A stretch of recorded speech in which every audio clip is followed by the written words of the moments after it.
Hello friends, দেব coaching সেন্টারে সবাইকে স্বাগত।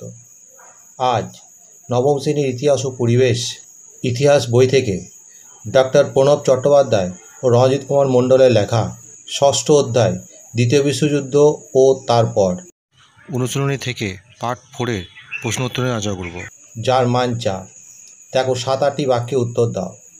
তোমরা এই প্রশ্নগুলো দেখে নাও, এর উত্তরগুলো পরে করা আছে। আজকে প্রথম প্রশ্ন দেখো, টিকা লেখো। পার্ল হারবারের ঘটনা লিখবে। পার্ল হারবার হলো প্রশান্ত মহাসাগরের হাওয়াই দ্বীপে অবস্থিত একটি বন্দর। এখানে আমেরিকা তার নৌঘাঁটি স্থাপন করেছিল। পার্ল হারবারের ঘটনা, ইউরোপে দ্বিতীয় বিশ্বযুদ্ধের চলার সুযোগে এশীয় রাষ্ট্র জাপান প্রশান্ত মহাসাগরীয় অঞ্চল ও দূর প্রাচ্যের বিভিন্ন স্থানে আগ্রাসী নীতি প্রয়োগ করে।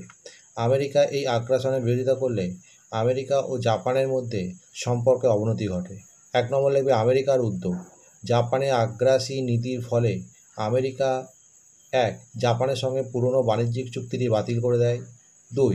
জাপানে পেট্রোলিয়ামজাত পণ্য সহ বেশ কয়েকটি পণ্য সরবরাহ বন্ধ করে দেয়। 3.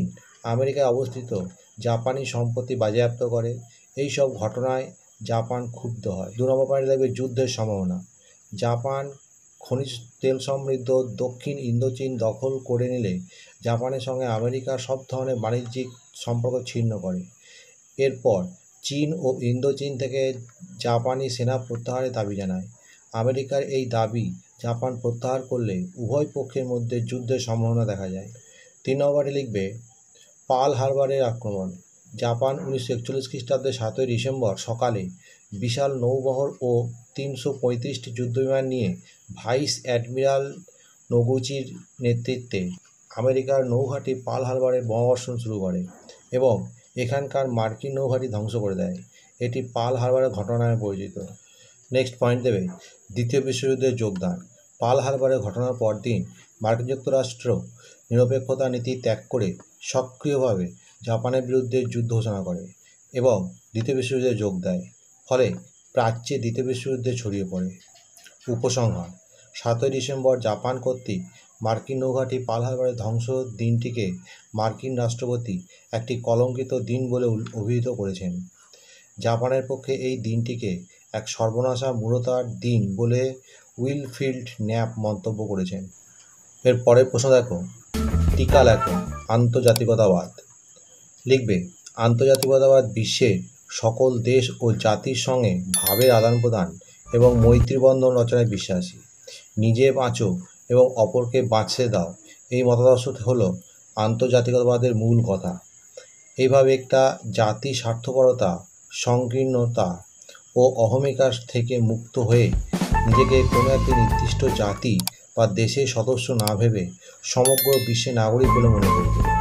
এইভাবে বিশ্ব নাগরিকতার আদর্শ গ্রহণের মাধ্যমে বিশ্বের শান্তি, প্রগতি, ঐক্য ও স্বাধীনতার আদর্শের বাস্তবায়ন ঘটবে।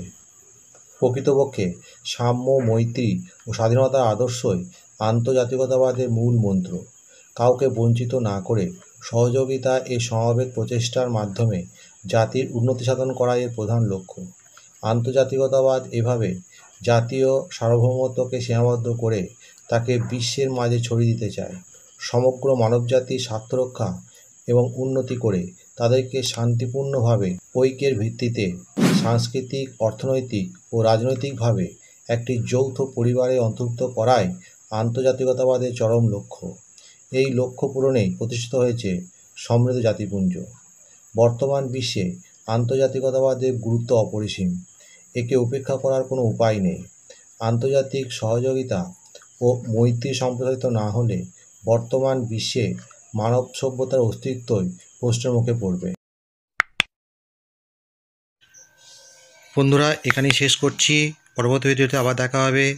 ভিডিওটি ভালো লাগলে অবশ্যই লাইক, কমেন্ট, শেয়ার করবে।